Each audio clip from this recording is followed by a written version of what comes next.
Mainly where I went, I was always the working man. I was never the boss. But when you were in the taxis, you and Jack were the boss, or you and Jack worked together.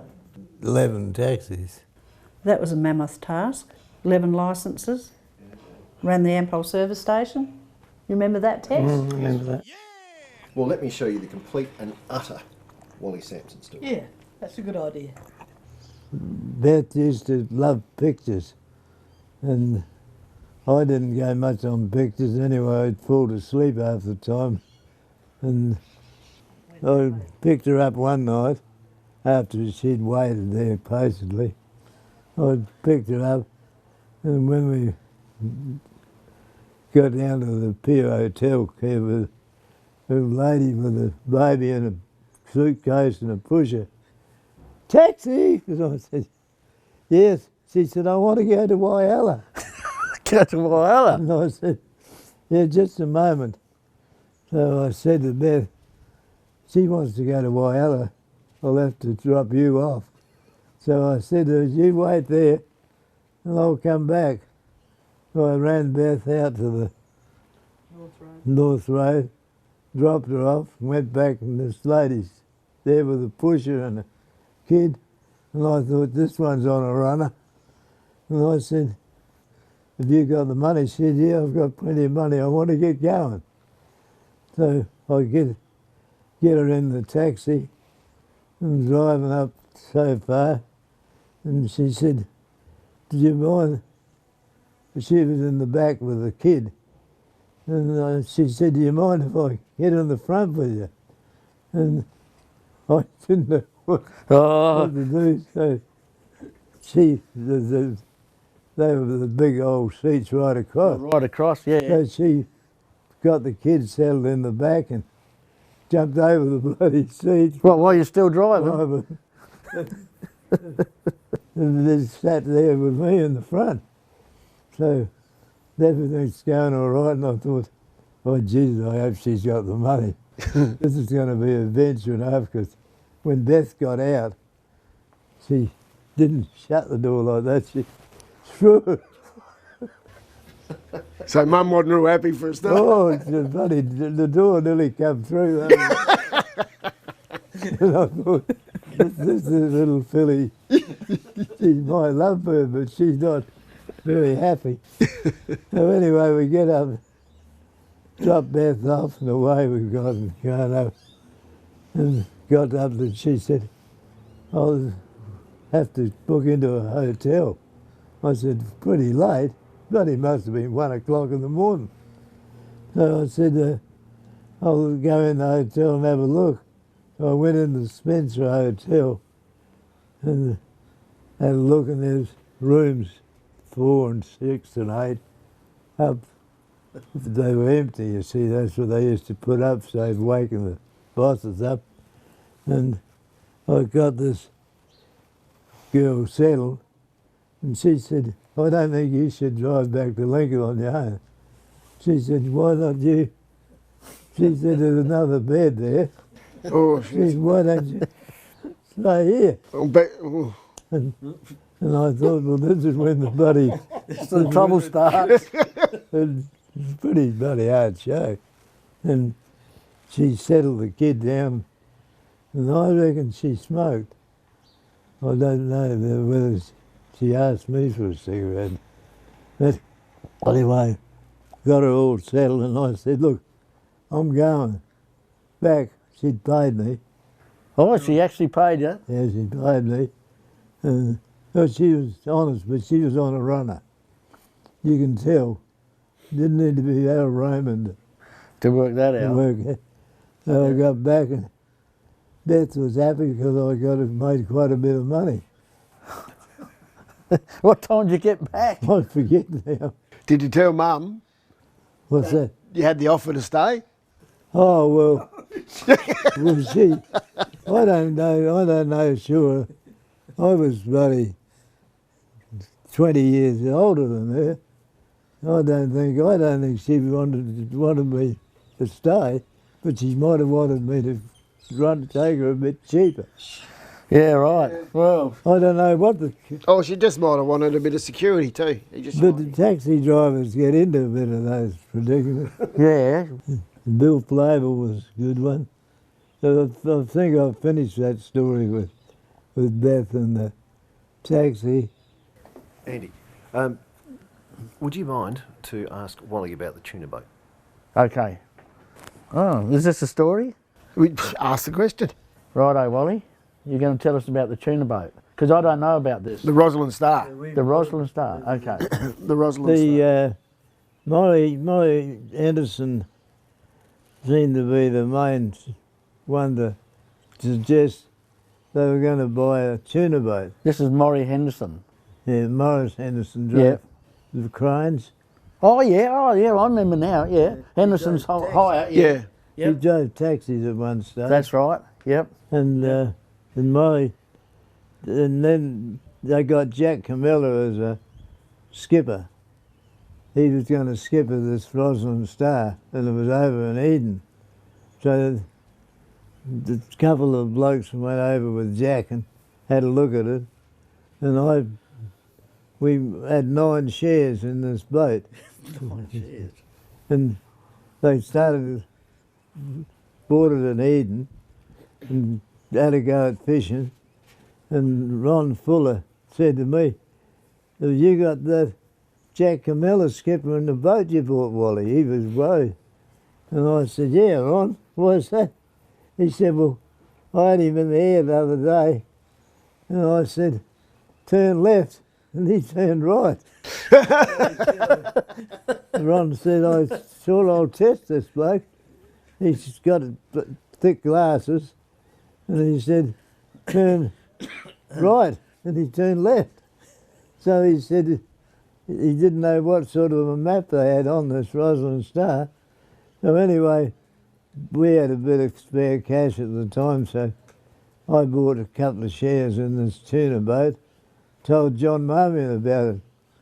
And what happened, Brian Wiseman, Jeff Heath, to remain a few of the names we had in this boat, and their wives had a meeting. Their wives had a meeting. The wives had a meeting and said, Was Parlow in that? he could have been, but Jeff Heath and Parlow was with Brian Wiseman. They had a bit of a difference. And anyway, we got this meeting, they got this meeting going, and I went over to the Northern and said, "John, I want to see you out the back." And old John started jumping and I wanted to talk to him out the back. And so I said, "This tuna boat, are you going to have a share in it?" And he said, "Yeah, why not?" So anyway, that was good. They settled with 9 shares, and we made Beth secretary because she looked like the only woman there capable of bloody running some books. Yeah, we had the boat surveyed and brought back to Port Lincoln. Who brought it back? Jack Camilla. Oh, right, yeah. Thick glasses. And we got her back to Lincoln and got a few jobs done on her and went out. Jack went out and came home with half a ton. Then he went out again and got a quarter of a ton. And Jack had something else to do. He said, "I don't know whether I can skipper the boat, Wally." So we went and saw Lofty Adderton. Oh my God. And Lofty. Lofty went out to the cabbage patch and came home with the deck full in the boat. And that pulled us out of the fire. We're about 72 tonne of tuna. And I was talking to Bronco Sarunic, the neighbour, the deer farmer, and I said, "What sort of bloke skippers this Lofty Adderton?" John Marmion told me he's only ever seen him drunk. And I said, "Well, that's Western York pub, John. That's why he's always bloody drunk." So we got the boat going, good nick, and Sam Sarin, or Michael Thomas rang me, and Michael Thomas said, "You want to sell the Roslyn Star?" And I said, "Well, I want to." So we called a meeting with Michael Thomas, Sam Sarin, and Tony Sandy. Stan Lucan, Michael Thomas, Aye. and Sam Sarin. And anyway, we had this meeting, and Big Sam got into me, and I was the only one that ran the meeting. All those didn't, even Max Lowe never turned up, John Marmot, and then So you're on your own on my own. with those three blokes. Yeah, Gives a new definition of Yeah. a fair fight, doesn't it? Yeah. I thought this, if the paper could get hold of this, they'd have a thrive. Wally Sampson and Sam Sarin. She's a bit of different blokes. So you set Sam Sarin up, basically. Is that it? Yeah. Well, Sam Sarin said, what you do with the boat if you keep it, Wally?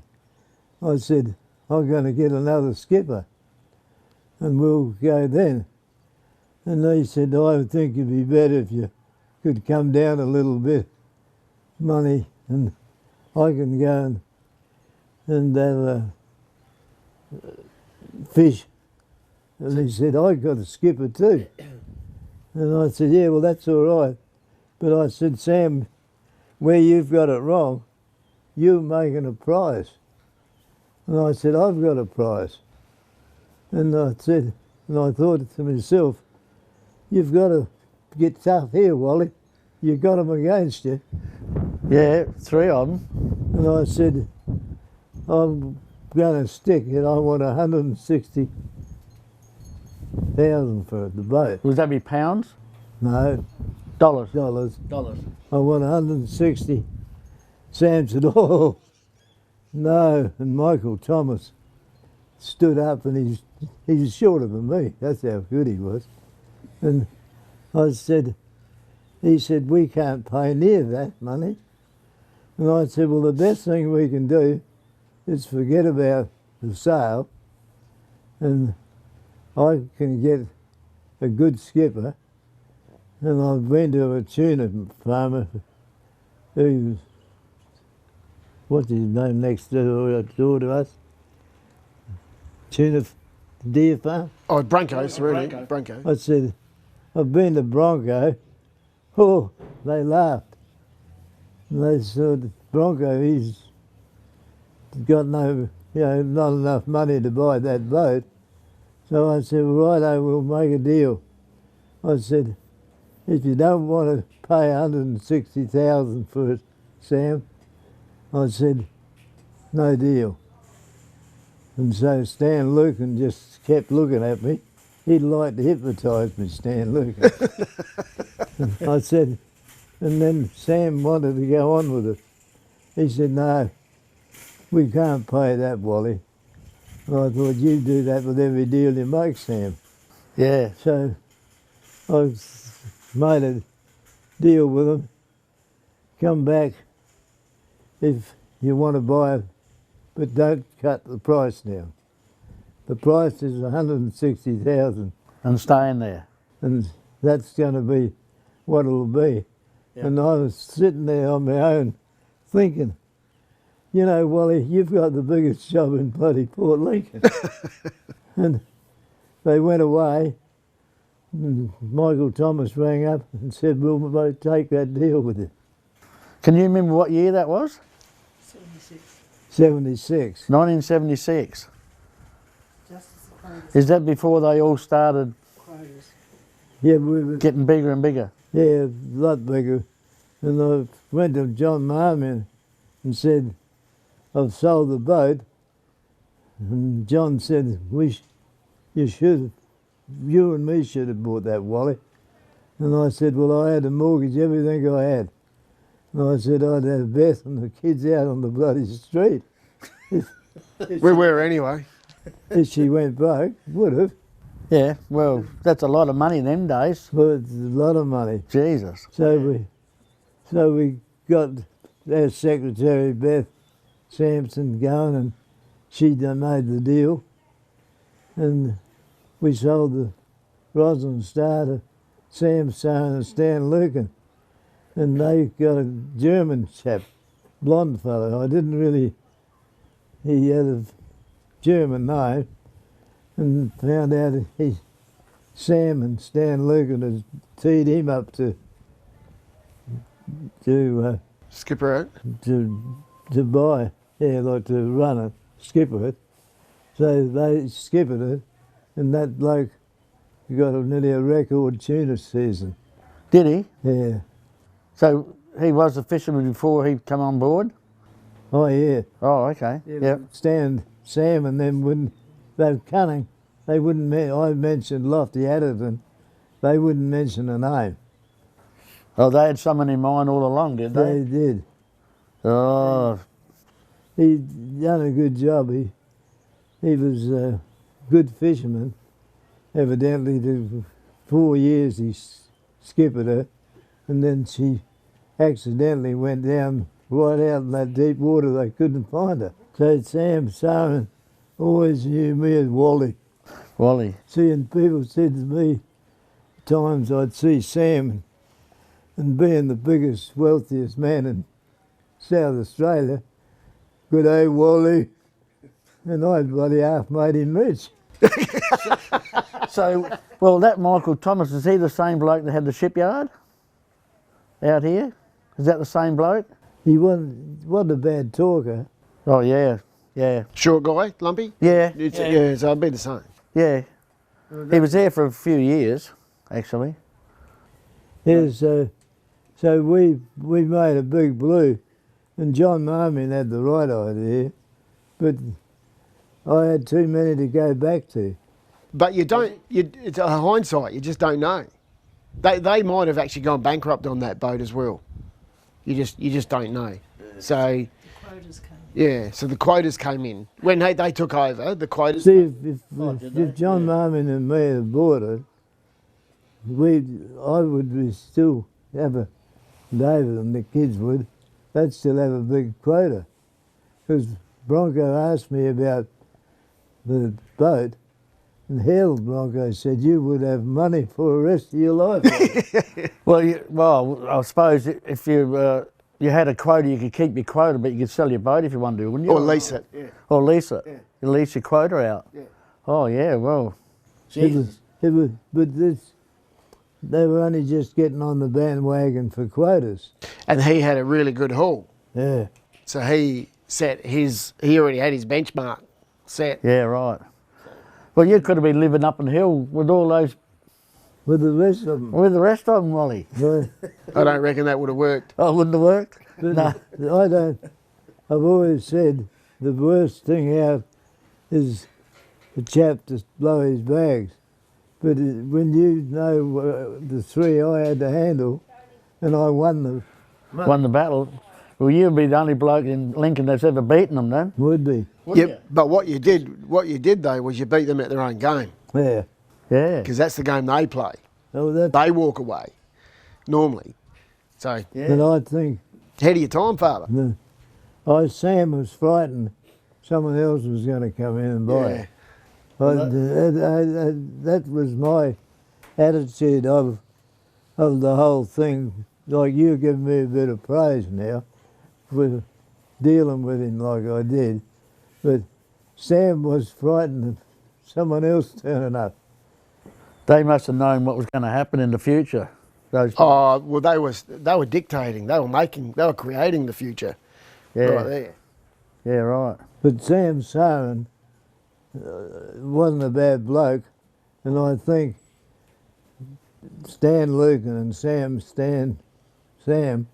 I was lucky to have those two blokes, because they were smart men.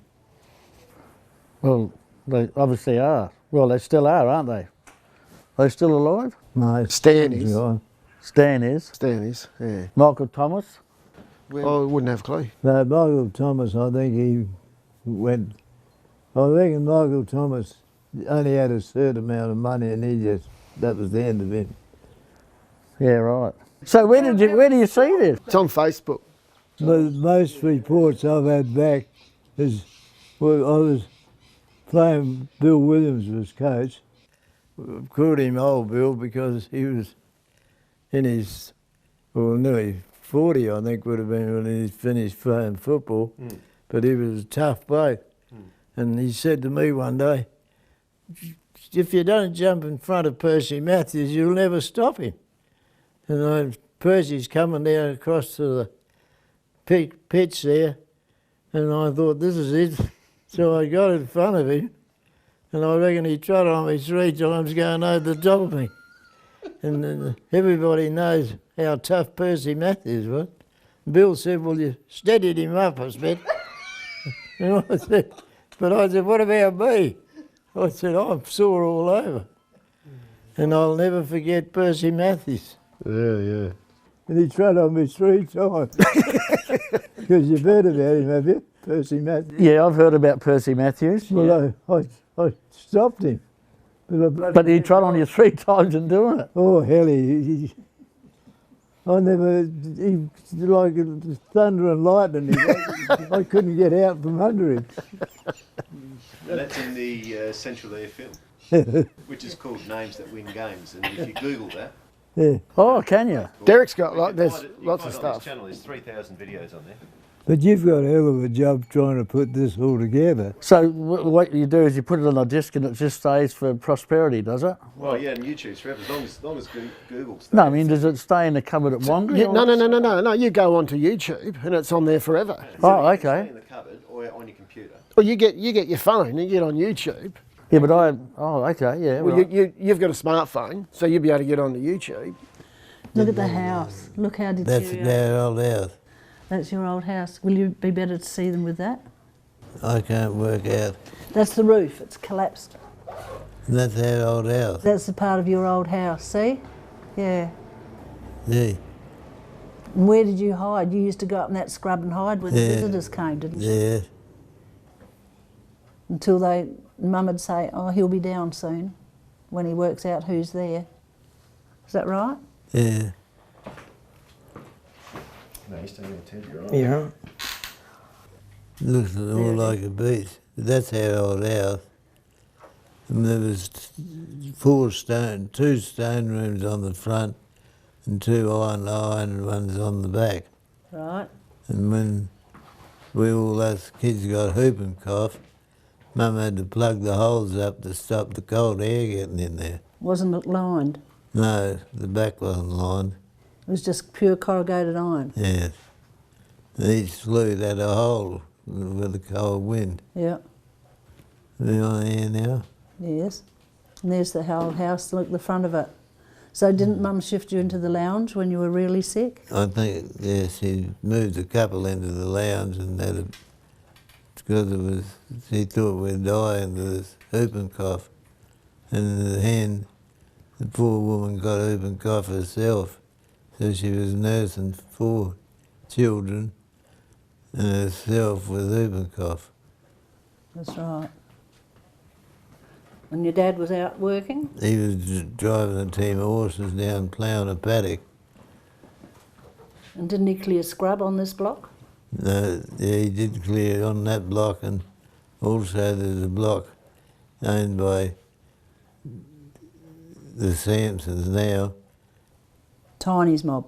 No, Bill's Bill's mob.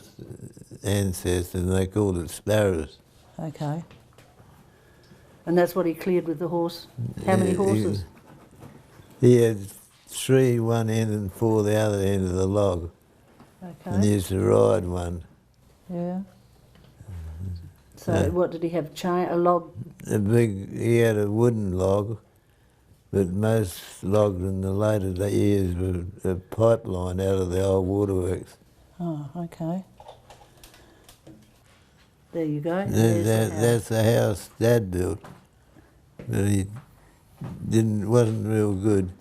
Did your dad build that house? Well, him and someone else, What, the extension or the stonework? stonework.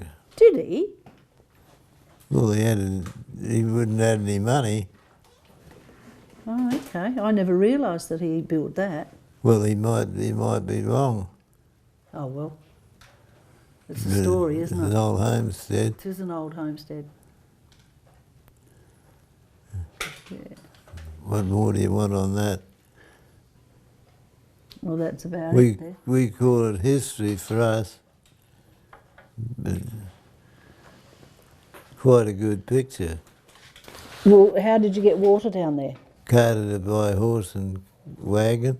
Yeah. We had 4 horses in a wagon. And he used to go up and get this water, and that's why I ended up behind at school. We didn't get to school every day, and we got behind with our schoolwork. But we had to have water to water his horses. And by the time you got one load of water down there, the horses had drunk the lot, and you have to go back and get another lot. Yeah. We used to repeat. Dad would sometimes go up after tea at 4.5 mile up to get a load of water, so he'd have water next day for the horses. And what happened when the circus came to town? Yeah. There was a big trough there, government trough opposite the old silos now at Warramboo. And when the circus came to Warramboo, and my brother Mick, he was the elder one, he was there with a wagon getting a load of water, and when the circus chap brought these donkeys and camels all down there loose to have a look, give them a drink, the one horse took fright. They wheeled around and they headed down the highway with a tank full of water and four horses. And 2 kids on board. No, we never went on board that wagon. We were standing down watching it. Oh, okay. And when the bloke had the horse with the circus, he galloped down the highway and jumped off the horse onto the wagon and pulled the wagon team of horses up, which was a big thing for those days. That's the real deal. The real deal. He was must have been a very agile chap. And then the chap from the railways, the horses were that stirred up. Bloke called Paddy McGeever, and he drove the horses down to the farm. There's 2 or 3 from the railways, I think it was, said they wouldn't let these kids drive this wagon of horses, otherwise they could take off again. Because they call that bolting. The horse bolted. The old buckboard we used to sit on the back, and when she got in the sand, she spun around and tipped me off, and I rolled down the road. And Mum had to nurse me then because I was crying too much.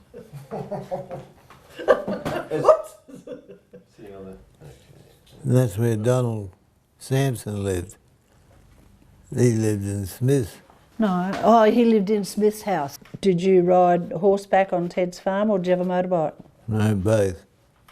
I had a old Douglas motorbike and a BSA motorbike, and Teddy, I forget the name of the one Teddy had, and we thought his sister and his mum had gone up to the town, and we'd seen the car go, and we were doing acrobats on the motorbike. And Teddy was riding it, and I was sitting on the back tailgate of the motorbike and riding up this hill on one wheel. And anyway, we got into a fair bit of trouble over that lot. Who from? From Teddy's sister, Melva. Melva. Well, what about you sleeping on the bed and Teddy with the gun?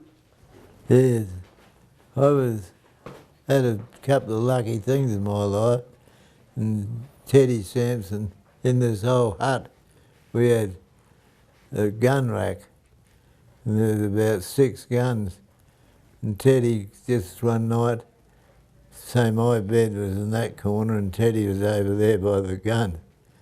And Teddy picked his gun up, 310, just shot the bolt, and he didn't know there was a bullet in there. And it was 5 metres from me, where Teddy was. He pulled the trigger and there was a 310 bullet in there. And it went about that height, about a foot over the top of me. Would have went straight through my stomach. And at that time we had an agreement, like with the share farming on Teddy's farm. And Teddy said one day, he's thinking, that would have been a real big thing. Teddy had shot me, there was never only a manual agreement. And that would have been, it worried him. So he said we should get an agreement. But you never realise how you don't, the gun's always loaded, my father said. Where he picked the gun up, went bang, and there was a bullet in it. So that was a big fright for Teddy. The hole was still in the wall, I think, when they knocked the building down. 310 would have torn my stomach out. And how many years before coming to Lincoln was that? Oh, Well, that was in the 50s because you left Teddy's to come down to Lincoln to work for Jackie in the taxis, didn't you? Oh, yeah, yeah. Oh, see, what have we got there? This is still... That's Tyne Slope. Pine Slope. Yep. And I stayed there for 7 years with Teddy Sampson and Jessie Sampson. Uncle Jim died at 49 and left Teddy and his mum with the farm. And we had quite a few good years there. Only Jessie looked after me like she would look after her own son. Then I had a few things I'd done on my own. I wanted to always have a few chooks, and Beryl Sampson gave me 12 turkey eggs, and I put them under an old chook. And red hatched 12 and red 12. And when I told Beryl what I'd done with her eggs, she said, heck, I couldn't even get 50%. And I had a bit of luck with the turkeys. And we used to have turkey, which was quite a luxury, for a meal every so long. I think that is our house at Neville's. Oh we yeah, were that's first married. Neville's place there. Yeah, that's our place at Neville's. That's where we lived before we went to Port Lincoln. When we went and got married, we went there. Yeah. Yeah, yeah. Wally went up in 57 to work with Ronnie, because he had 2 years down in the taxis with Jack after he left Head. 57, he went and share farm for Ron. And 58.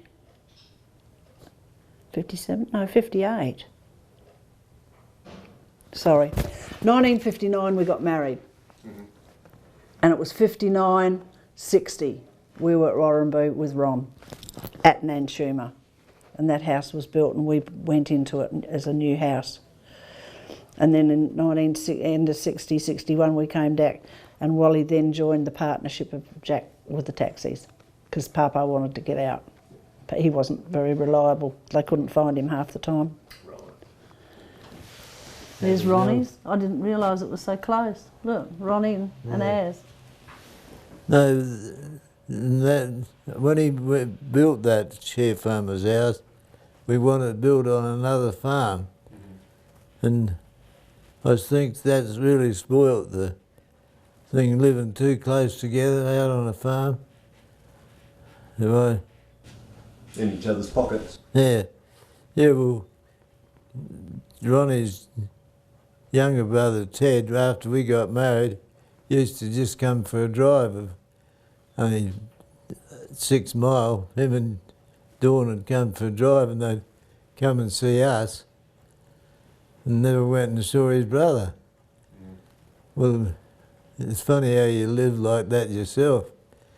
If you went to two places and your brother was there and your mate was there, well, you'd go and talk to your mate. And that's life. But Ronnie couldn't understand that. But that didn't matter. Till he died, we were good mates. That's the biggest thing. So that was the start of our married life, wasn't it, dear? Nan tumour. Worked out all right. Well, that was a good year, and bought our first house, £2,800 in Dublin Street. Bought a house with 1 year of work. And Ronnie said, you know, that's really too much for a share farmer, Wally. And my reply was, don't worry, Ronnie, about the agreement next year, I won't be here. And he said, well, you're not going to walk out on me. I said, no, I'm going to run. So I had a pocket full of money, which put us on our feet. We had Wally built a fence out the back. There was a toilet in that garage and a laundry in that garage. We had to boil our water in a copper out there. We had a chip heater in the house for our showers, and the toilet was a bucket, and Wally had to empty it all the time.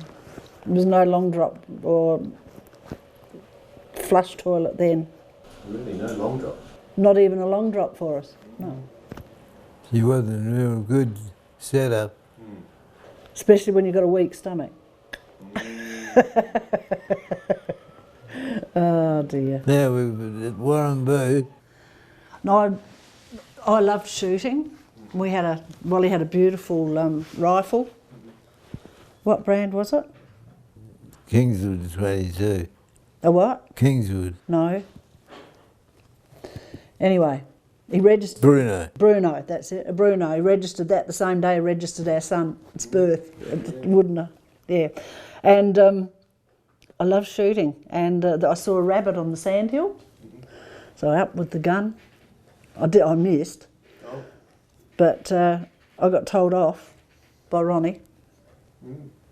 Be careful where you're shooting. I didn't do it again. And then we had a beautiful garden going. We had tomatoes, onions, watermelons. We went away for a weekend and the watermelon disappeared. Some tomatoes disappeared. Next door neighbour helped himself. Would have noticed that. Oh, we did. It's an amazing thing in that new ground where it never only had wheat on it where we built that house. And all I'd done was just put those tomato plants and watermelons and that in that sandhill. And you know, they grew so good. And the following year I thought, well, I'll plant them again. I planted them again, and then what that plants had taken out of that soil, those plants were only half as good. And I've always heard that you never plant tomatoes in the same year. In the same patch each year. Really? No, you don't. Yeah. So we had to put a bit of fresh soil in there. And That was our 2 years there. yeah. It was the best move I ever made, to go to Port Lincoln and drive a taxi. Those taxis were good in those days. Oh, well, there you go. That's right. Well, there's Ronnie. No, that's Bill Williams. There's Ronnie. Oh, We on there now, Mike? We on here where's now? the taxis? Oh, look, the taxis were in. There we go. There's your dad. There your dad. Look. Do you remember Sparrow? With the hat on, yeah. The hat. Yeah, never forget. Well, there's a Harold Raymond's concert at Penong. Yeah, And what did he say? He came in and what did the fella say, Wally? He said, there's something terrible going on outside.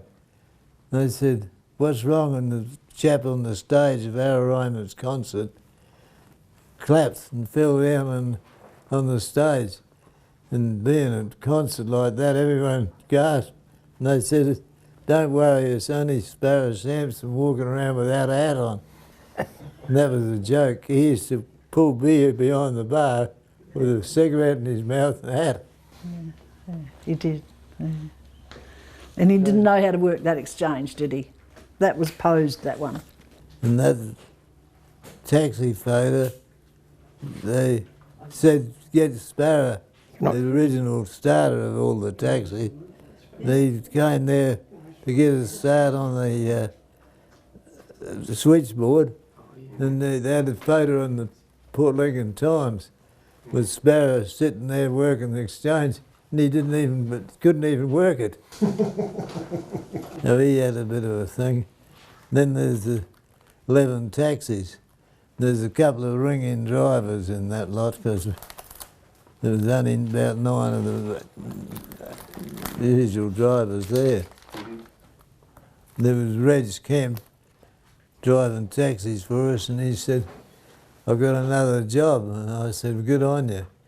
And he went and worked for Dennis Harcourt, a land agent. And Reg Kemp came to Port Lincoln as a fisherman with his father. And then he got a job on the wharf. And then he went taxi driving. Then he's dead now, but he's become the biggest land agent in Port Lincoln. So and I've always said about Reg Kemp, the type of fellow he was made his business. He was a nice chap, wasn't he? You had a few other drivers there too. John Benny. Yeah. Oh, there's the people that bought the business from you. Dennis Gilday. And Chris Watson. Chris Watson. Then there's Bill Williams and myself with a fancy dress. I didn't think I was silly enough to be dressed up like that. There's Beth and Wally. I took Beth up to Warrnambool to a ball when I was in the taxis, and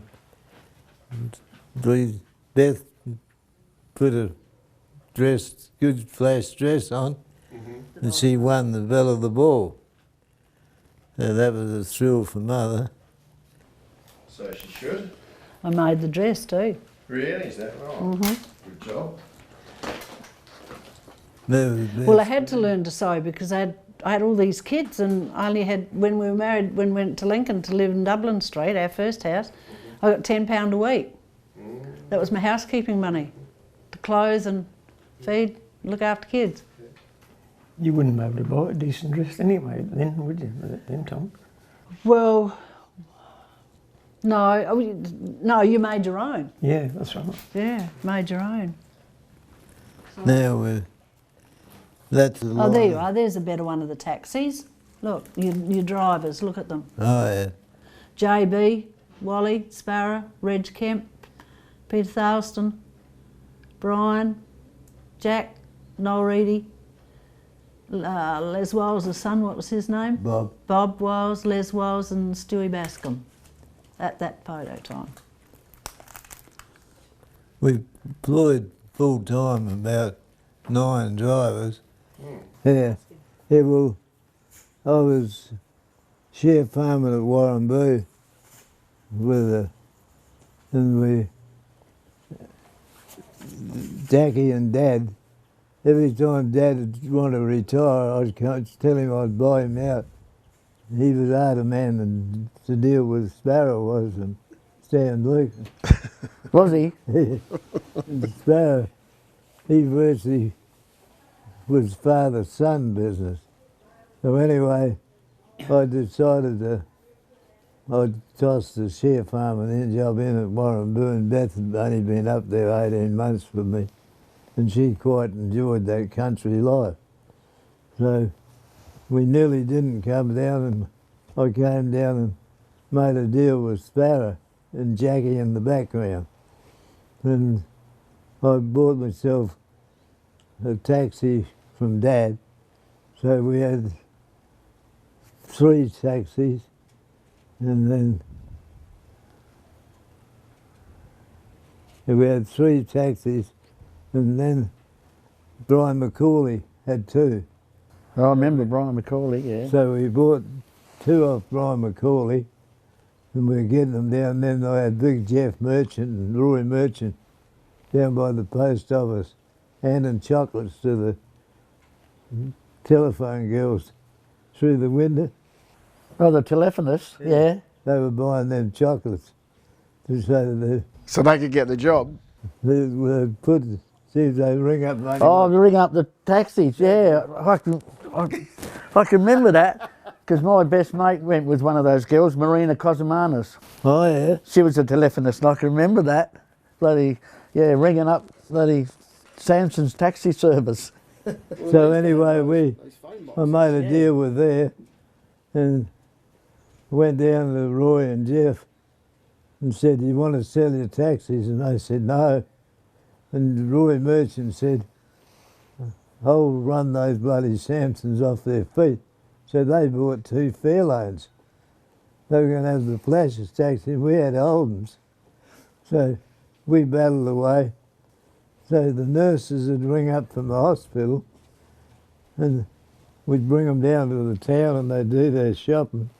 That was the deal, we only used to charge them 3 bob. Oh, right. So we started the chocolates.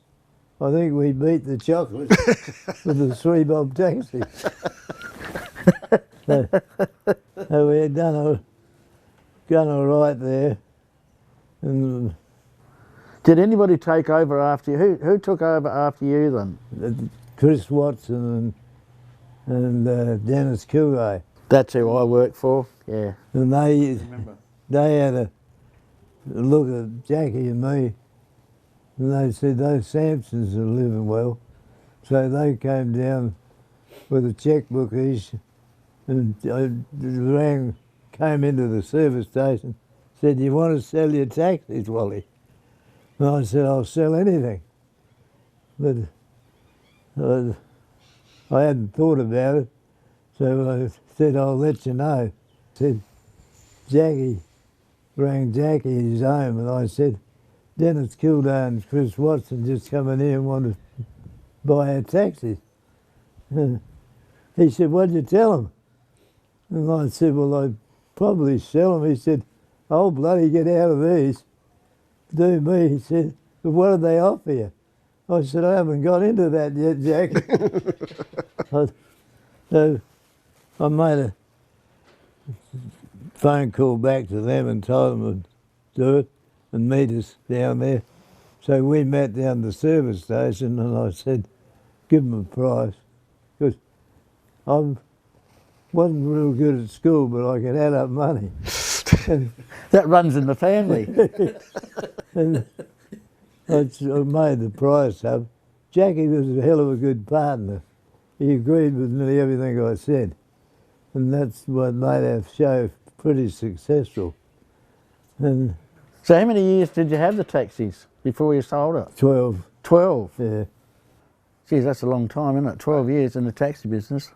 And you sold the service station at the same time though with that, didn't you?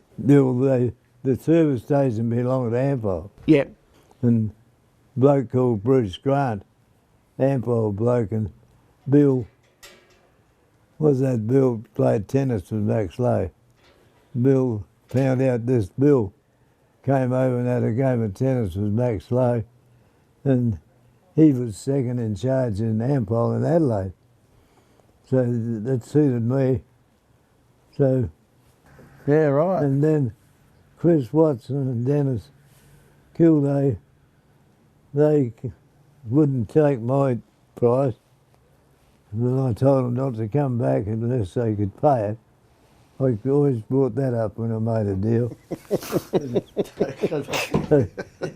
2 days later, they came back and bought us out. Did they? So I got another winner. Was that the lease as well? So they took over the lease of the service station and they bought your taxis? And the taxi. The licences. And I missed out on Bill Arthur. This Bruce Grant, I didn't go much on him.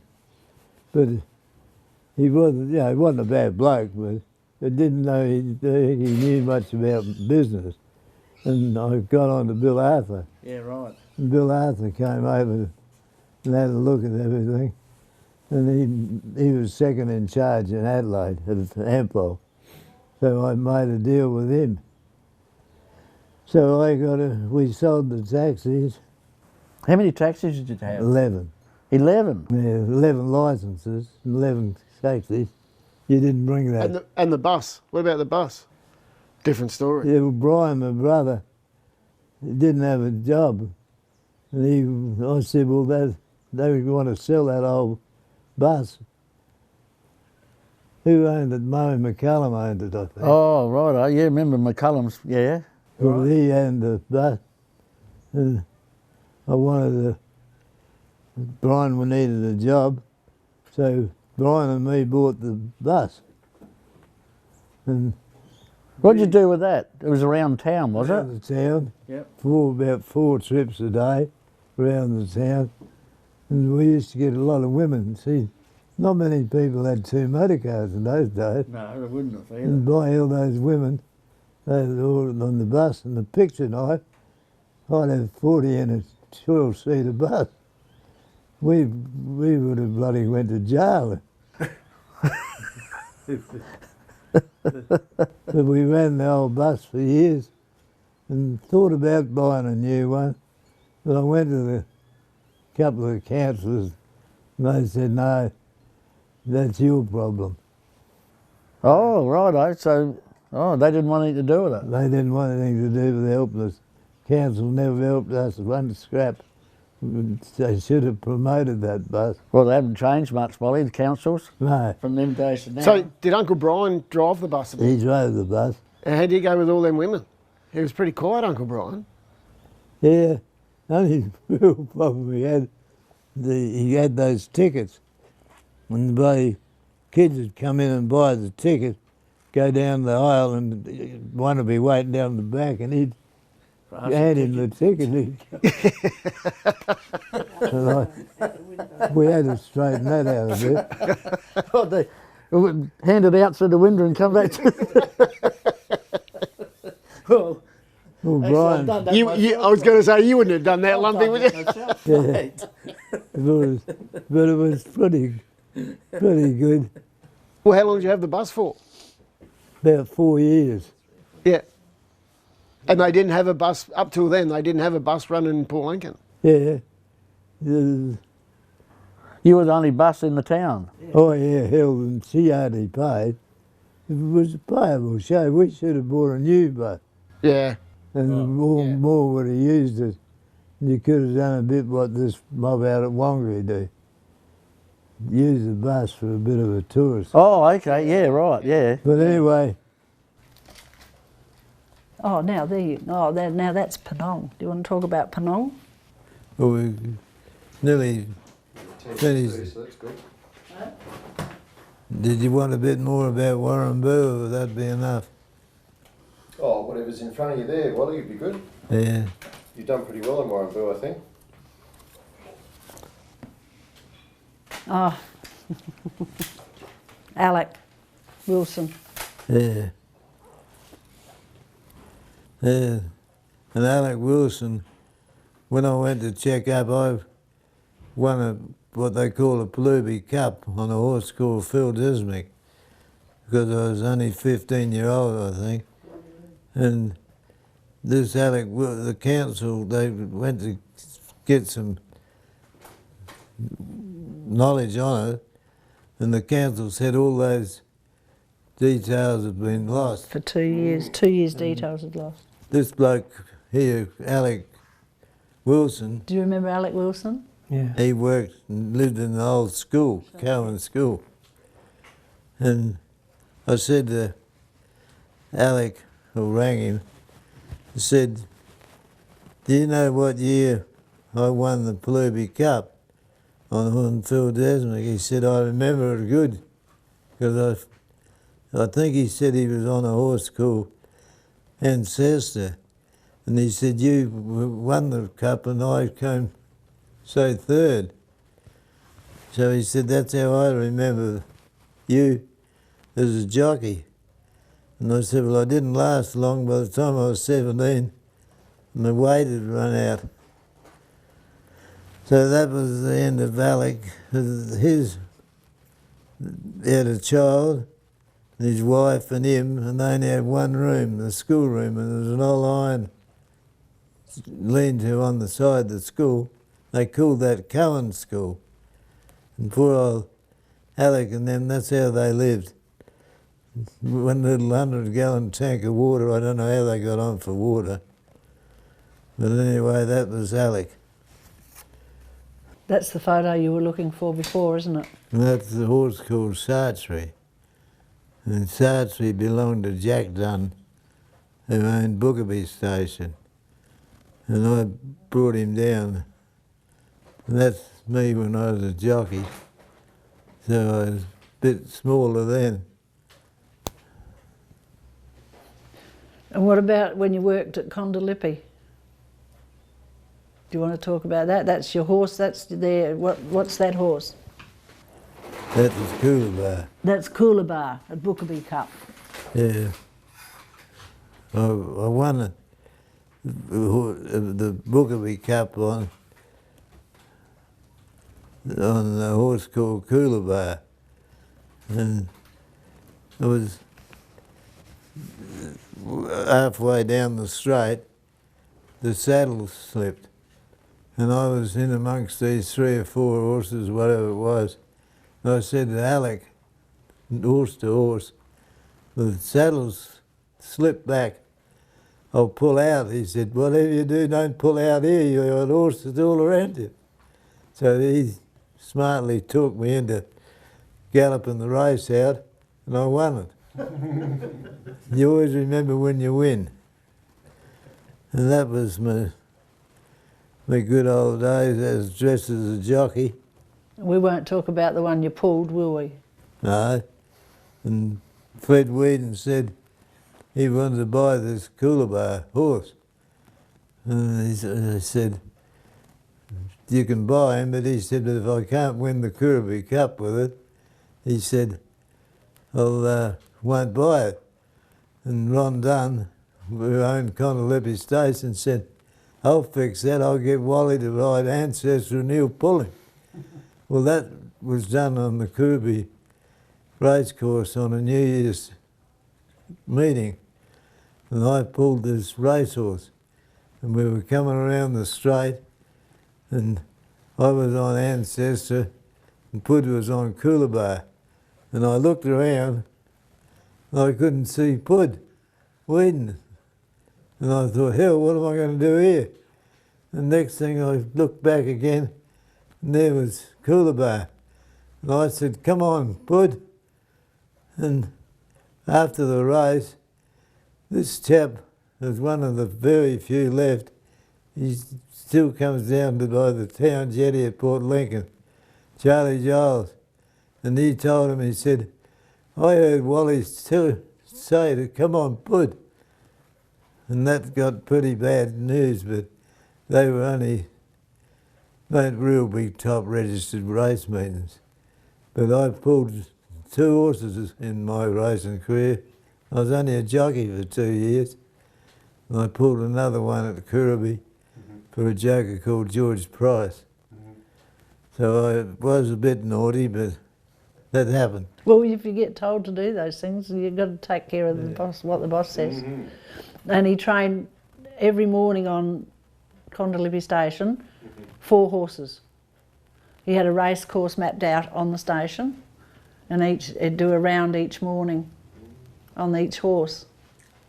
I used to ride up to 4 Mile on track work out on the station, 4 Mile in the morning before breakfast.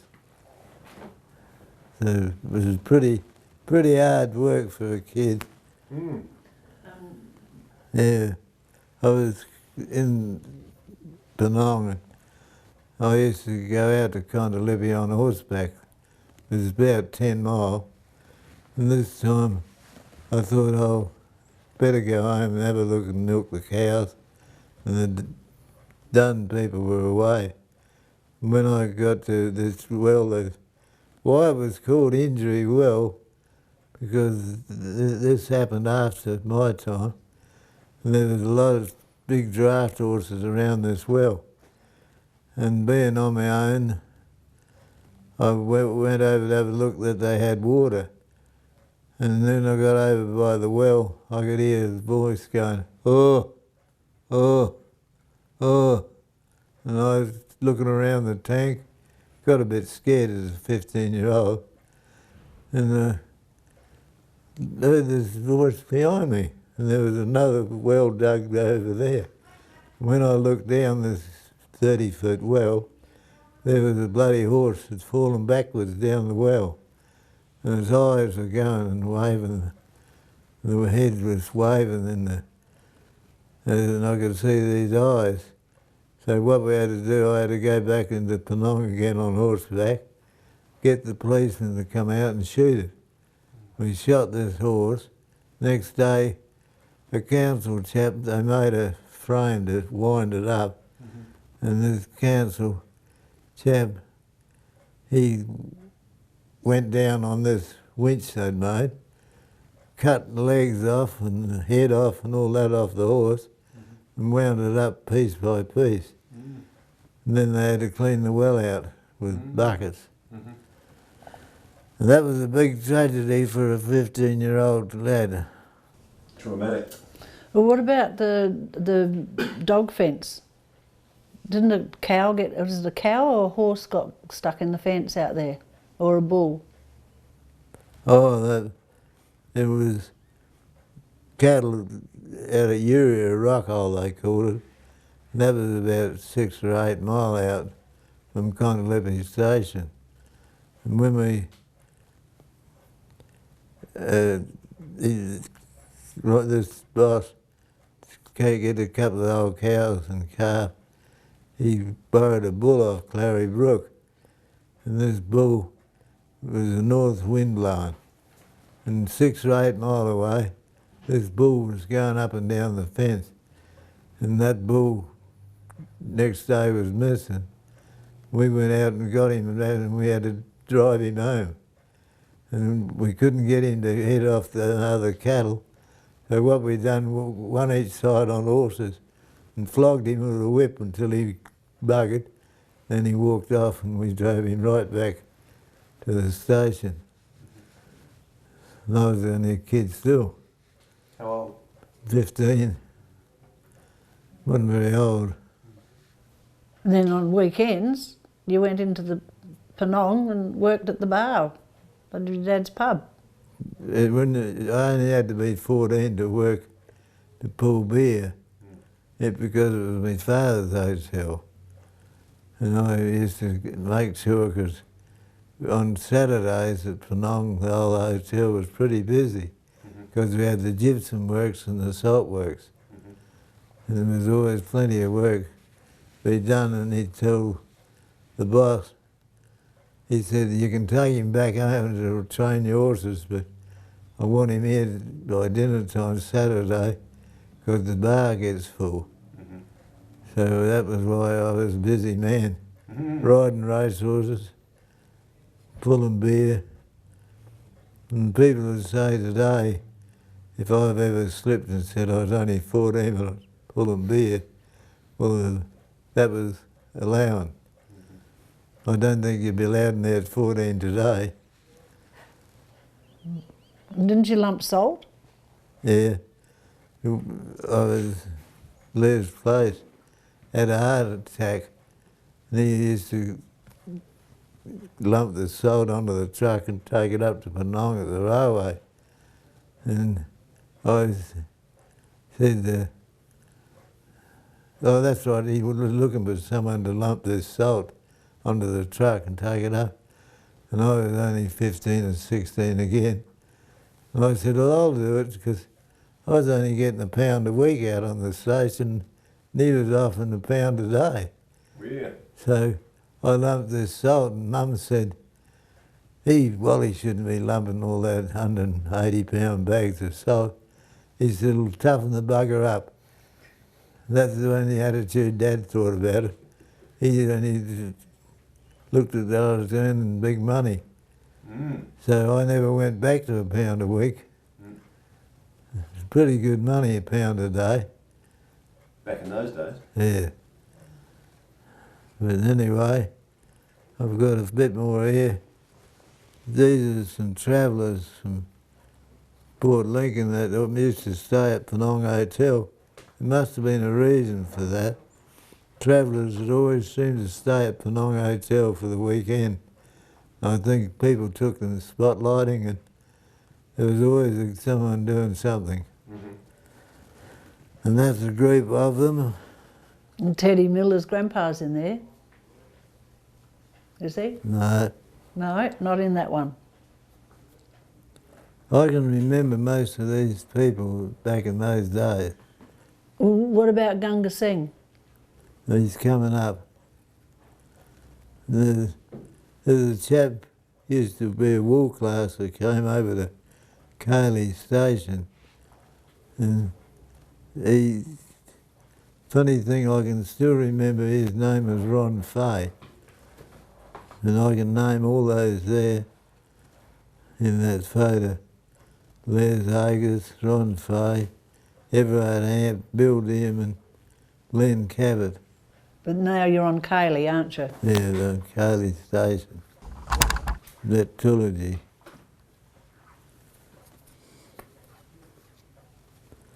And here's the hero. Ted Miller will know a bit about this fella.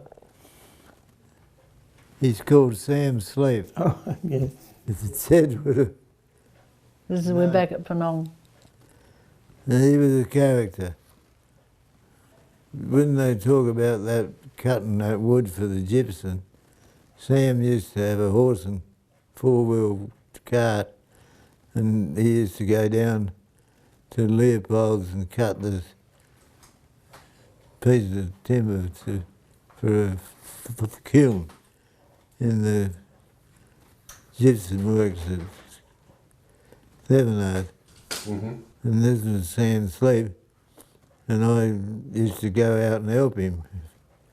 And he'd give me 10 bob or something. That wasn't real big money.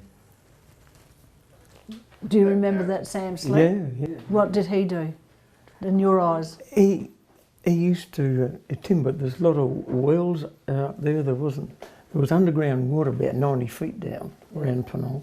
Yeah. And they should dig these wells about that square, I suppose. And he used to timber the wells. You had to stop them caving in. That wasn't much of a job, I didn't think, but that's what he used to do. And that's what he used to do? Yeah, he used to timber and used to cut the timber and tea tree posts mainly and get in there and timber it so far down where the soil was loose so it didn't fall in. Then you got down to the stony part, it was all right. It was all right. That was only... Well, did they shore the sides up of those wells or not? Just the top. Just the top? Where the soil was loose, but then you got down into the stone, all the soil was hard right down to the water, then you didn't have to timber it. Okay. But that's what he used to do. He used to do. So where did he live? He lived in Penong, a little shack down past the school, just on the western side. Oh, of the did he? school, yeah. Okay. Yeah. All right. Well, he would remember. Would remember, yeah. He used to have a beard and wear sand shoes. Yeah, that's all he wore. That's shoes. all he wore, sand shoes. Yeah. Well, do you remember Gunga Singh? Yeah.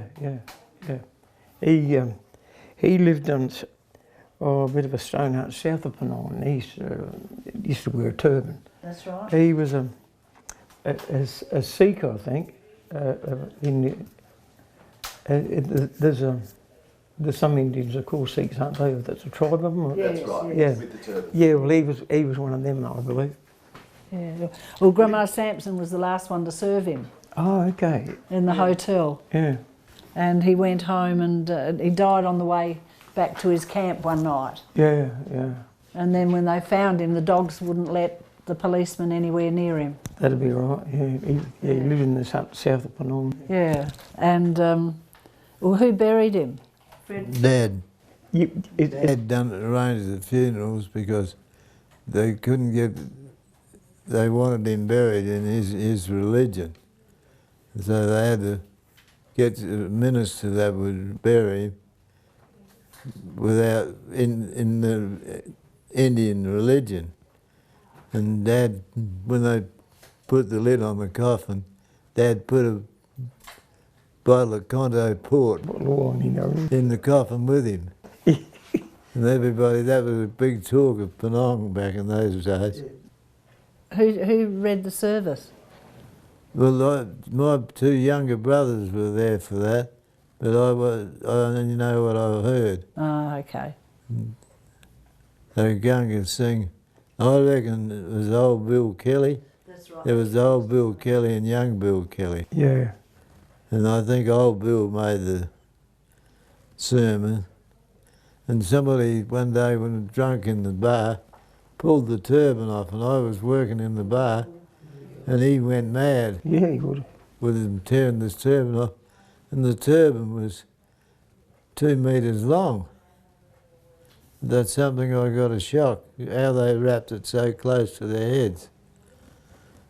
I found it difficult to believe that in Penang when he died, no minister would bury him there. Yeah. Because he was a Sikh from India. Well, they wouldn't go near him. We found his grave. Last time we went to Penang, we got Johnny Shippard. Yeah. He had some history. Yeah, And we've found the plot, and it's sad because it's still as it was when he died. They've done nothing to it. No. And that's sad because he was a part of the history of Penang. Yeah, he was, yeah. I remember when Sampsons come to Penang first. You do? Yeah. Did you come to town? How did you come to town?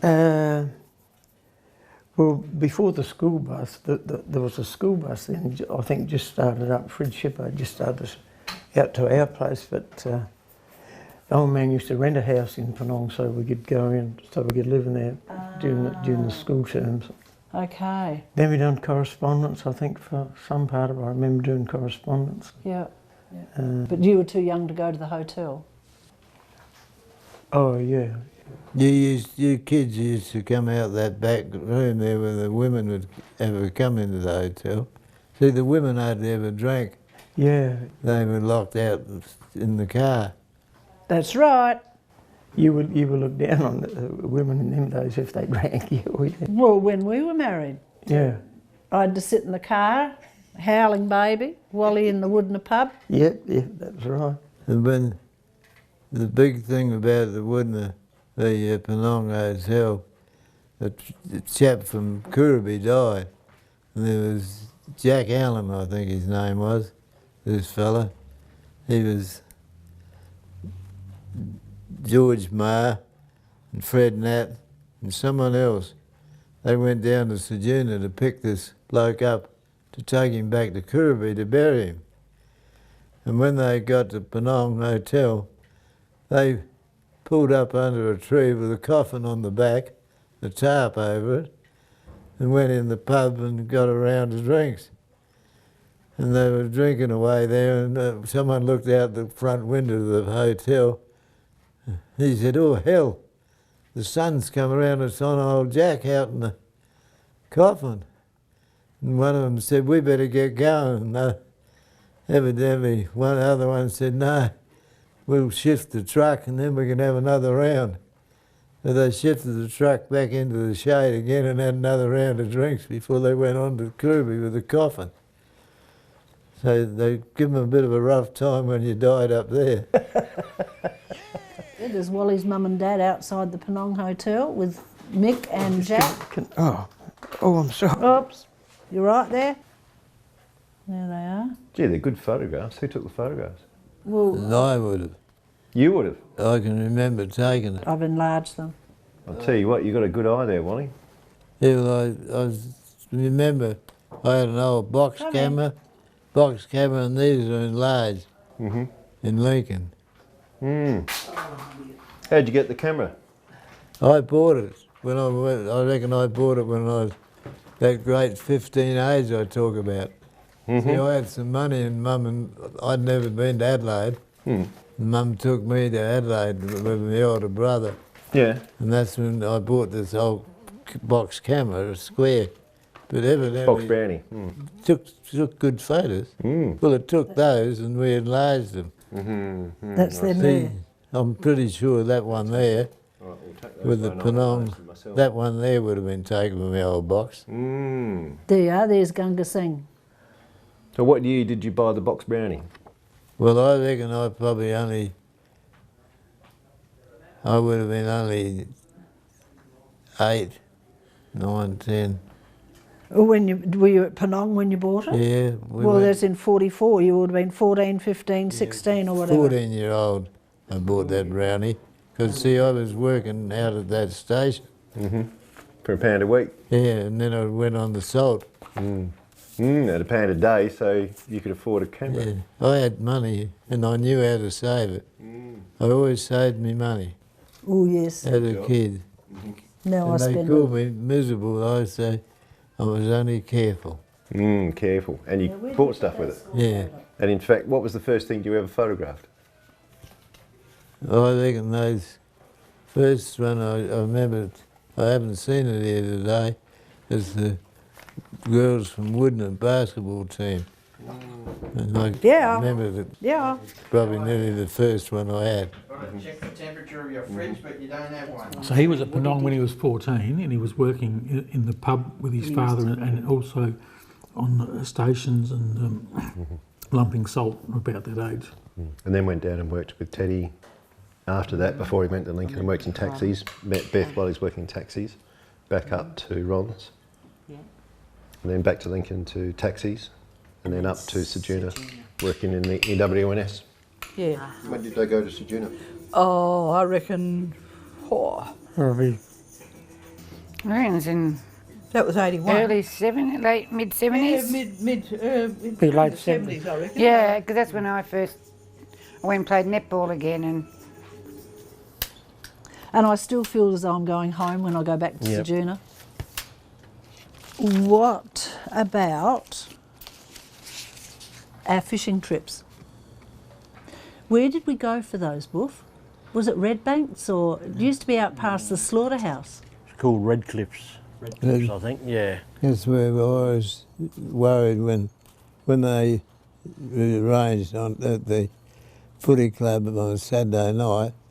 I always said, someone will get taken with a shark with that blood.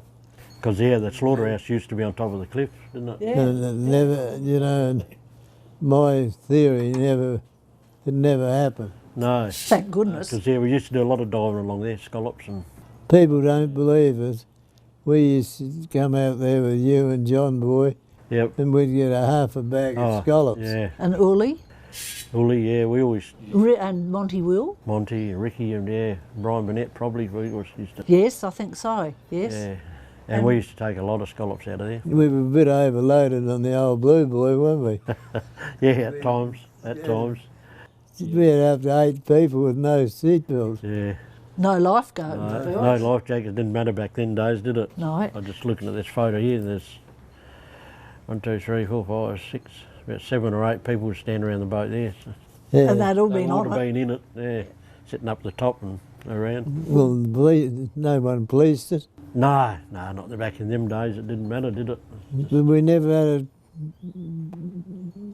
bit of bad luck. No, Those we're boats. all pretty sensible, weren't we? That's right. But Grant tells the story this morning that Wally had the glass bottom bucket Bucket, yep. and you fellas had come up with the scallops and he'd be looking, instead of looking for the sharks, he'd be looking through this glass bottom bucket looking for razorfish and he'd say, righto you boys, there's a razorfish down there with an oyster on it. You'd better go down and get it. Yeah, not quite as plentiful as they used to be. When the tide was out, we'd only walk around to get our bait, and we'd only pull the razor fish that had an oyster on it. Yeah, yep. That's a You smoky. wouldn't get that now. No, hell no. Is there razorfish out smoky now? I think, but nowhere near as much as No, they used to. they were plentiful, weren't No, they? they were everywhere at one stage. No, they're very scarce now. There's still enough to get I know the old horseshoe out from Tiwi Wharf there, it was Yep. that one stage was just covered in razorfish, but there's not a single one there now. It's just sand. Just sand. Or did they drift over them? No, they got people to pull up there on their boats, and because it's high tide, they just go walk around, pick them up, clean them on site. Yep. Which I don't think helped because all the guts and shit gets in the water, and I reckon that sort of kills them off a lot of the time. Well, when he went fishing, he'd get the first 6 razorfish up, and I'd break them open, clean them, then smash the shells for bait. Yep. But he had to eat the first 6. And you did eat them, didn't you? Oh, they're beautiful. Good chewing, beautiful. Yeah, yeah. People didn't know how to cook razorfish on the Barbecue. You just bang, bang. Yep. Yeah, they don't take long. No, one of the best things that come out of the water, I reckon. You know. The razorfish. Yeah, they're lovely. But you poor fellas, you had to then, after you caught the fish and the razorfish, you had to come back to our place and clean them all. Yeah, cook them up and Cook them up. probably drank some beer while we was doing it. Oh, no. But also at our place, instead of cleaning fish and taking a heap home and all the rest of it, remember those ducks? Were you ever there plucking ducks at our place? Oh, maybe. Ducks and chooks. It was about every 4 weeks. I reckon I vaguely remember something about. Wayne Branford and me used to kill them. Wayne Branson? Branford. Branson. Wayne Branson. Robbins is his wife. Branson was Branson, behind us. yeah. And we had ducks between us. Yep. We didn't know who owned who. So you'd have a killing day and. Yeah, we'd have a killing day. I can remember Monty. Tanya's reckon she did most of the bloody plucking, and I said, you know, most of the growling. Derek got us on there now. Yeah, you're recording. What was Wally doing work-wise when he was in Sejura? EWS, Waterworks. Oh. And then you worked together. Yeah, we did. Who was there? Monty? Monty was the boss. You, Wally? Alex Swaddick Alex Swaddick, that's right. was Dickie Joy. Dickie Joy. Dickie Joy. He caused a few laughs. Yeah. That old Alex Swaddy could get out of his grave if he could over that meter. When we put that new main up, Which one? they put a new water main up in Collins Street. Oh, yeah. And, Yep. and that put Alex meter over there. And when Alex said, could he get it shifted, Monty said, yeah, you got to pay for it. So, well, Monty was on holidays. We shifted. We put her on. Put the meter on. Now the truth's coming out. And old Alex said, what'll happen if he sees it? I said, he doesn't go that far out of town. And No. by hell, Monty wouldn't do nothing for nothing. No, he was a pretty tough one. He was talking about him last night. You did. Yeah, he was pretty tough. He was. He was tough on your family and he was tough on our family. But yeah, And you know, on Joan had a operation, pretty serious one, yep. and they raised Cyril and then picked up her washing and all that and done it for Joan. Yep. And then when Joan, Something went wrong at the dry cleaners. the dry cleaners, there was that big water bill. Yeah, yep. And I said to Monty, we better help Ray out. He said he's got plenty of money. So I turned the meter back. Yeah, yep. Ooh. Used to do a bit of that, didn't we? You've seen me turn more than one back. Yeah, I think I might have done a little bit myself. You reckon? Taught me bad habits. You can't do it now. No, you can't with these bloody digital. They digital ones. Yeah, But it was the only way you could help a person was to do a bit of fiddling on the meter. that's it. Yep, But it's- yep. And most people had no idea, but Well, we had done them a good turn. yeah, absolutely. But only the good ones. Yeah, I Only guess the I would ones have. that- What are you finding here, Beth? I guess we had old Doggy Lang too would have been there too, eh? Was too. Yeah. Oh, he came down to jail. What did he get picked up for? Drink driving. Yeah, more than once. Poor fella, he is a harmless. Doggy got his third time drink driving, and then he went to jail, and I had to go down and swap buses in Lincoln. Yep. And when I thought, oh, bugger it, I'll call in and see Doggy at the jail. And I went in there and knocked on the bloody big gates of the jail, and bloke come out, and I said, "Is Doggy Lang here?" He said, "No, he's let out, gone." Oh, I said, okay. "How'd he get out?" And he said, "Good behaviour, he went over last week." And I said, "Hell, I just wanted to see him." And this bloke said, "We used to leave him up at the dairy and clean up. Then Doggy'd come down and knock on the door. And they left Doggy up there to clean the dairy up and the separators. Yep. And when Doggy gets down to the jail, he's banging on the door, and They'd locked him out. they locked out of jail.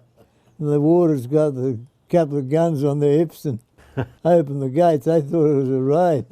And all it was Doggy. Trying to get back in. Doggy, and then this bloke said most of them break out of here, but Doggy broke in. I think story was he used to get a few beers dropped over the fence and that too from whoever. Did he? So yeah, that was a story. Story. Yeah. So he didn't go without. Mrs. Andrasic was his sister, wasn't she? Yes, that's right. That's right. Yeah, those Andrasic girls always speak. Yeah, yep. Lovely family. Well, what about that water burst you went to? Was it down at Muddamuckla or? Yeah. You got called out to a water burst? What happened was on the Carawa Main, and I went down. Old Monty was a bit jealous with that shack of mine. Yeah, yep. He didn't like me having a bloody shack and the boss having a bloody tinny.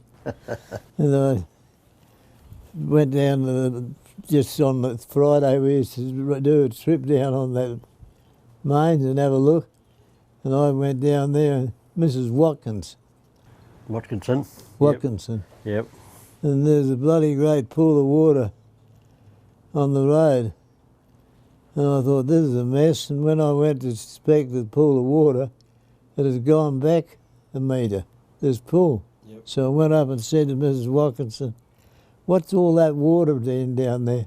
Did someone fix the pipe up?" She said, "No, we had a thunderstorm." Oh. And they had a thunderstorm, and that wasn't a burst at all. Okay. And Monty rang up, and he was on the radio, and he said, "You better get down to the Carawa Main." He said, "There's water everywhere." And I said, "All right." Went down there, and it was only a thunderstorm. Bloody hell. And I put a time down to Alec and me. Monty rang, said, "Grab Alec and take him down and fix that burst up." And when I got down to the burst, it was only a fire plug. Someone had switched it. Oh, okay, turned her on. Turned her on. So that was a nice, easy job. Yeah, but I put in overtime, and Monty come out and he said, "You're not bloody getting overtime for that. You did nothing." Really? And I said, "Well, don't worry about that." And you know, an Aboriginal show over from our house. Yeah, yep. The Aboriginal bloke came over there. He said, "Wally, I've got to switch that tap off and it won't turn off." So I put a new tap top in and gave Alec and me a call out. And that fixed Monty. Yeah, that sorted that out. But he didn't give us a call out. No. He's a hard man. Well, what about the cool drink that used to go missing? Yeah. We found out who took that, didn't we? The fridge. Yeah, his kids. Yeah, I guess it was just walk in through the side door and just grab a drink as you're going past. Yeah. Yep. Yeah, I lived in that house there for a few years.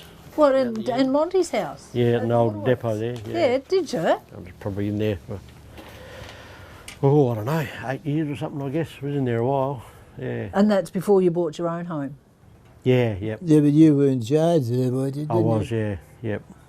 So yeah, when I quit SA Water, then I had to move out, obviously. Ah. That's when we bought the house. Well, do you know why we went to Streaky Bay?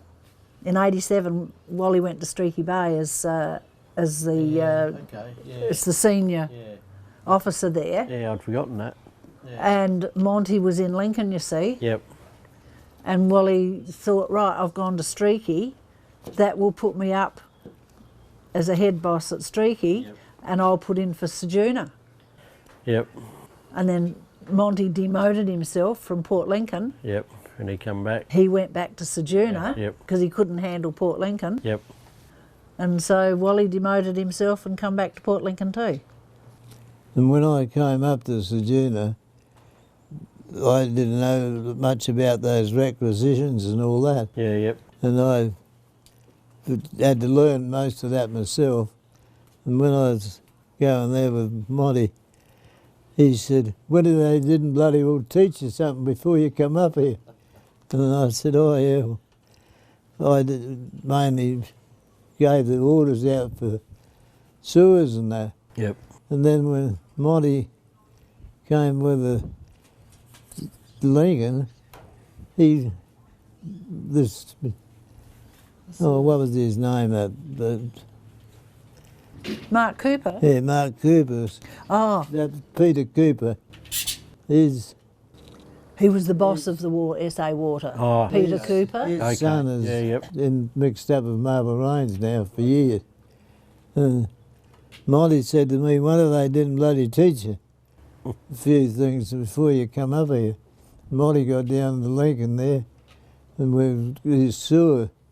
And he said, the boss asked me all about this sewer. He didn't even know where it was. And I said, one of they didn't teach a bit. And Monty said, there's enough of that shit. But he couldn't handle Lincoln. Yeah. Lincoln was big. A little bit different to Sejuna. Huge. And I've always said, with it being a bit crude, you can't make shit run uphill, and if you can't do that, you don't do the sewers in Lincoln. Yeah, yep. That sewers is a big job. Yeah, it would be. Hell of a big job. Did you know Steve Altman, Jackie, married Jackie, my brother's daughter? Yeah, I did meet Steve, yeah.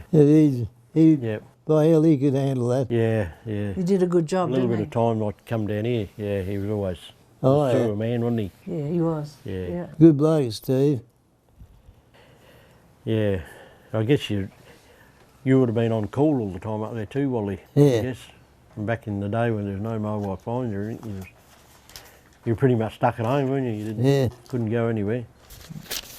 Yeah, I was pretty glad I didn't have to do that. Streaky Bay only had I was there for 12 months and they only had 2 call-outs. Yeah, yeah. But pretty crazy. Mm. But we had a few at Sejuna. Yeah, we used to get a lot of bursts, didn't we? Yeah. Jesus, down there where the banks are, on that corner there. Which corner? With, the bank on every corner in Sejuna. Oh, bank. Oh, yes, on that roundabout. Yeah. Yeah. We had a burst down there. We were down there till bloody 11. Big one down. You had that big one down by the caravan park. Yeah. Bloody hell. That was an all-nighter, wasn't it? Yeah. I think it was a tennis wind-up or something on that night. There was We something. got called out, and about bloody 2 o'clock in the morning, all these drunks walked past coming home from the pub, give us a bloody stir-up. Yeah. We were down to the hole covered in mud and shit. Yeah. Wasn't there one out near the railway line too? I don't know. We had You had to switch. You had to switch the mains off. Yeah, it would have been. It was around that time we started getting a lot in the AC mains. They just started pop. Soon as we get a bit of hot weather, they go pop. And that's one of the reasons I left. It was just driving me It was mad. just too much. Well, what's happening now? Yeah, they've relayed a few mains, but they'll still get them. We get hot weather, They'll pop. in certain areas. But you don't have to go and fix them now. Just no, that's right. I'll just drive past away. Yep. But yeah, I'll get them in a minute. that was too much. So yeah, Yeah, I was sorry we didn't get back to Sejuna, but that's how it goes. yeah, Yeah, we repeat ourselves a bit, but Monty shouldn't have never beat me for that job. Brian Mills told me I'd get the job, yeah, okay. and bloody Monty come in at the last minute with a bloody Application. and put in for it, and they had to give it to him. Yeah, because he was a Because he senior. was senior to Wally. So then I went to back to Lincoln then, Yep. and Peter Samuels said, if you go backwards, you don't get your furniture paid for. Okay. So John Benny, I gave him $50 and we put all our furniture in that big van of his. So, and Peter Samuels said, how'd you get on, Wally, with your furniture? I said, I got friends. Yeah. Well, the first week we were up in Sejuna, that was on the 5th of January 1977 we went there. And, Fiona, I'll get back to you. Yep. And we had a 3 weeks heat wave. Yeah. Yep. Yeah, we don't get them nowadays. Don't seem to. We get the odd day and it's back cool again. Hell, it was hot that day we Yeah. travelled up there. Yep. And the next 3 weeks, gee, we lost some sweat. Settling in, not used to it. The kids were whinging. Big family, and you had to get that little cubicle brought in, didn't you? Yeah. Yes, when Kevin came up to stay, yes. Yeah. Because, I mean, it's only a small 3-bedroom house we lived in. Yeah, that's right. And we had the twins in, the twins in one room, and Wayne and Paul in the other. The girls in the sleep out, Yeah, yep. and you couldn't swing a cat in there. Yeah. And we had Jackie- the other room. Jackie Will and used to always camp in there. I don't know where they all slept. Yeah. Well, Jackie Will, when she first went for her interview at the State Bank, Yep. borrowed some clothes because they lived at Maltese. Yeah, yep. And she borrowed some clothes for the interview. She got the job. Yep. And then Fiona and Robbie Coolman went to the council Yeah, yep. for a job there, and Robbie got the job. And then Fiona went working with Jim Ironside at the school dental surgery. Yeah, that's right. Yeah, she was there for a little while, wasn't she? She was, but it got too much for her being up there. And Tanya went to the pharmacist and worked in the pharmacy. Who was there then? Ken. Ken, was he? Was there? Ken McCarthy? Well, he came to the house. She was still at school. Yeah, right. And Ken came and knocked on our door and said, oh, look, we'd like Tanya to come and work at the pharmacy. Well, she used to run around with bare feet, Yep. dirndl skirts and sandals and all the rest of it, and poor old Marion Blackham, she educated her. Yeah, yep. Got her into makeup and doing all those sorts of things. So Tidied her up a bit. you tidied her up a bit, yeah. No, they were good days. Yes, our house in Sejuna's gone, hasn't it? Yeah, it has. He lives in the corner house up here, furthest on the corner. Well, it used to be there. It's a different house there now. Yeah, just across from the RSL. There's a new house there now. There was an old one before. They used to live in that, Yep, yep. all the kids. So it's on the waterfront, or Yeah, right on the corner. There's I'll a go and take a picture of the whole waterfront. Well, there's a stone house there now. It's a 2-story now. The people that bought that house actually offered it to say free if somebody wanted to move it. Is that right? And somebody bought it and they loaded it up and shifted it out to Laura Bay. Our house at Smoky Bay is still the same, I think. Yeah, I wouldn't have Mario's dad lives in there. hadn't changed too much. I was just going to say, I was talking to Barney Pedler the other night, and he brought up that bloody sewer pit we dug for you down at Smoky Bay. Oh, We said, Christ, how that thing didn't cave in on us, and because it was, yeah, I don't know it was what it just, been, and it was 3 or 4 metres deep or something, and just walls like this here. Yeah. So, How it didn't cave in, I'll never know. But yeah, well, that was a real organised show at the Sejuna Club.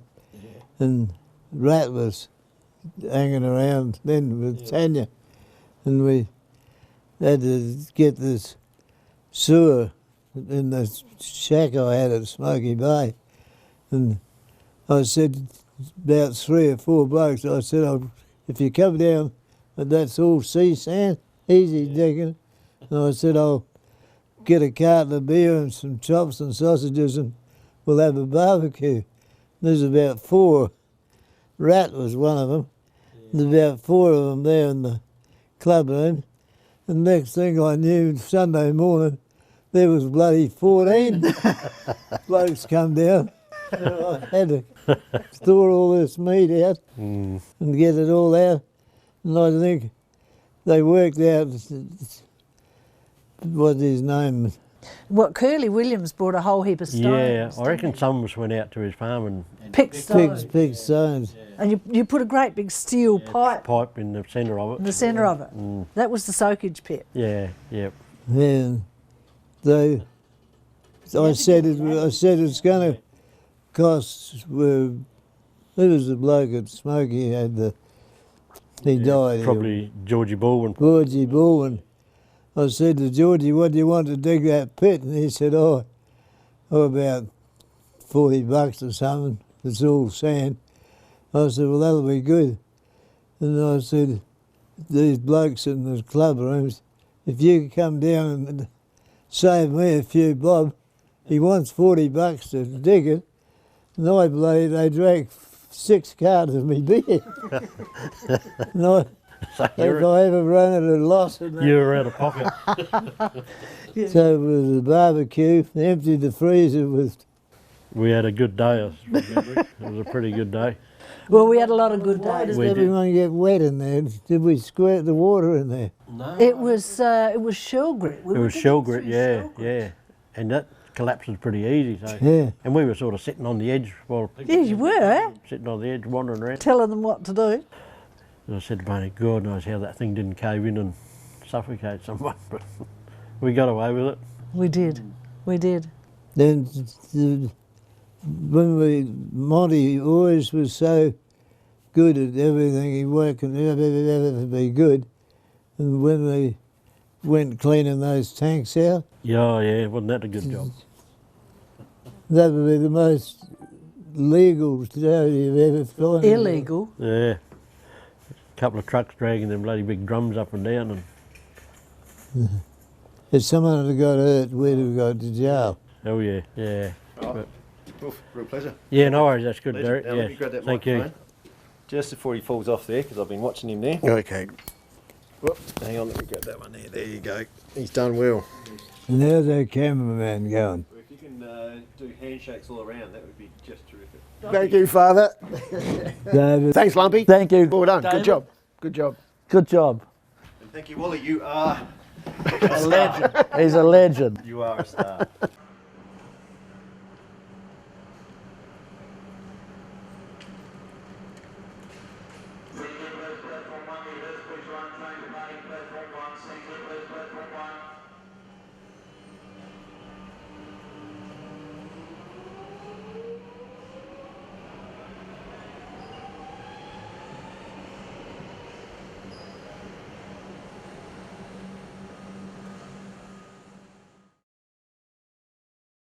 What do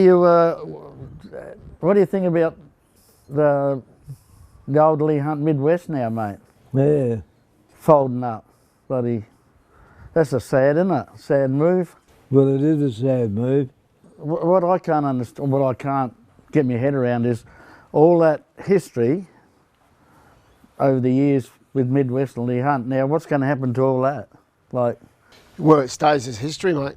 And who hangs on to it is up to them. yeah, and what do they do with their club rooms? It's still a work in progress. What happens to the Warren Brew club rooms? Well, they reckon they can keep it going. But they still have cricket that runs through those clubs as independents. Oh, They okay, still have yeah, right. cricket. Yeah, right. Well, I need to make one phone call, ring Jake, and we'll find out. Actually, why don't you do that and ask him right now? Okay.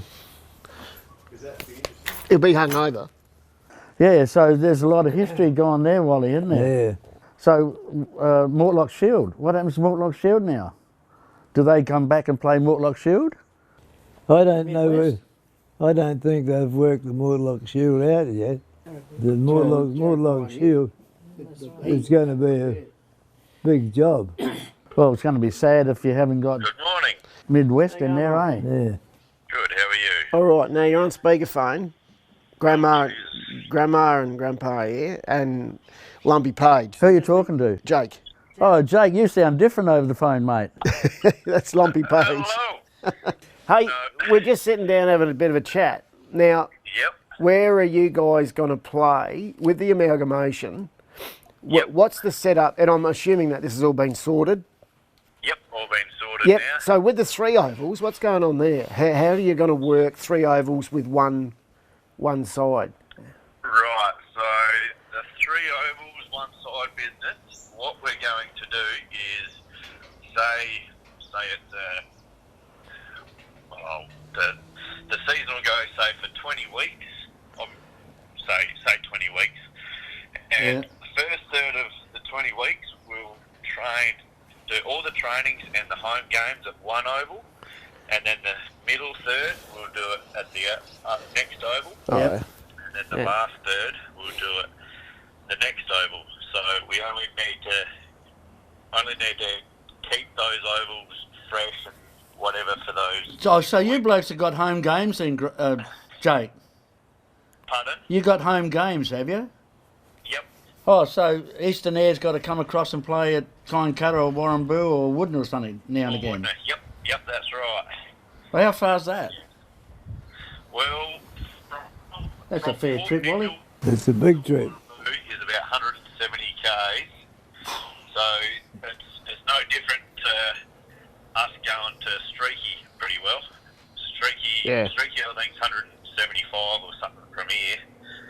So, but that's Port Mill, and then I think Cow's 100. Yeah, right. So how many, have they drawn a program up yet? Not yet, but I have heard we start on the 17th of April. Yep. And by the sounds, Kimber have the first bye, and we play Eastern Rangers at Rook. So have they talked about Mortlock Shield? Because there's talk down here that they're still going to have Midwest. No talk about Mortlock Shield here. Well, that I can gauge. Well, the last conversation they had in Lincoln was they were still thinking of playing Midwest as a Mortlock Shield team. Right. That's what they were. No, that's not rigid edge, but that's what they were talking about. So, Yep. I was talking about winning the I'm not too sure what. lottery too, oh, okay. but that's not rigid edge. And then they also discussed and was Lincoln have one team. So, yeah, long way to go yet, then, isn't there? Yeah, bloody oath. Well, when I was talking to you there a while back, Jake, you said they hadn't even mentioned the Mortlock Shield, didn't it? The Mortlock Shield's still got to be arranged. Yeah. Yep. You wouldn't want to start it. You wouldn't want to start working on making the Mortlock Shield now. But you don't know what you're doing yourselves. No, that's right. Well, I think we were working out what we were going to do ourselves. Yeah. And then get all that organised, and then all those Mortlock Shields and bloody kilos and all that. That'll be second priority. So are you actually have they made the decision to go to Eastern Air? Is it definite? Yep. Right. So they've approved our move to go there, and Yep. Eastern Air unanimously decided for us to come across as well. So Well, you used to go to those meetings at Woodn't, didn't you? Well, they've got a minute, but next Sunday they've got one. Oh, yeah. And they're going to make the decision on Mortlock, Port Adelaide, and not Port Adelaide, it's Nord Cup, isn't it? So they're going to make the decision next Sunday on Mortlock Shield, Nord Cup and Kinlow Cup. Next Sunday Oh. at Minnipa. Is that Or what wouldn't that's what you've heard, Jake? no, I haven't heard a thing. But the so with the kids, it's Yep, I'm pretty sure it's under 16s and under under 13s. Under 13s, I is don't it? know if it's under 13s or under 12s. Yeah, right. And then minis. And then, yeah, Oz kick Yeah. half-time Yeah. vacate. Oh. Yeah, and I think all the netball is basically the same as well. Yep. So how's the Guernsey? Is it a black, white and... Black, white and blue. Black, white and blue. Black, white So the and red's blue. gone. Like the, Black, white and blue the royal jumpers. blue that Central Air are. Where'd So they get yeah, that it from? was, I don't it know. was to have, so Widner were predominantly black and we were predominantly blue, and we both had white. And Oh, yeah. we're called Central Air United, and we're the Storm. So The what? The Storm. Storm what? Central United Storm. Who you got a storm? like Sto- your Melbourne Storm. Oh, Yeah. right. I So was- what design is your jumper then? I think we look like St Kilda, but instead of the red, the blue. Yeah, so still prison bars, but they just red. Oh, They're blue, white and black. blue, white and black. Yeah, just your three colours are going vertically Yeah. down, and Yep. yeah. So yeah, it was basically. Geez, a bit different in the old days, Wally, hey? Isn't it? Does that look all right? That looks a bit, sounds... Yeah, it looks alright on the little form they've given us to work out what designs and stuff we wanted. There were a few other designs like made out like the V, like Port Adelaide has. Oh, yeah, that'd be all right, wouldn't it? And then Oh, like yeah. With the V, Wally? Yeah. But, Yeah, that'd be all right. Ports are black with the white V, so we couldn't do that. Yep. See, both of us, both Woodner and Central Air, organised all brand new Guernseys, brand new Oh, no. bloody, No. netball uniforms and everything for the 2020 season, and obviously shit hit the fan for that season.